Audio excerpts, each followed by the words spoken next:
আমাদের সনাতন ধর্ম অনুসারে আমাদের বিদ্যার দেবী হলেন আমাদের সরস্বতী মা।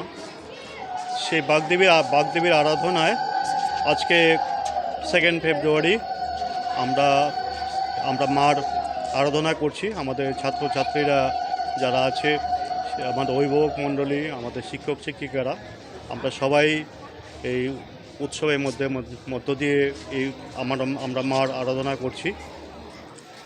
সরস্বতী মার আশীর্বাদমূলক এটা একটা সুস্থ মন এবং সুস্থ রুচির পরিচয়।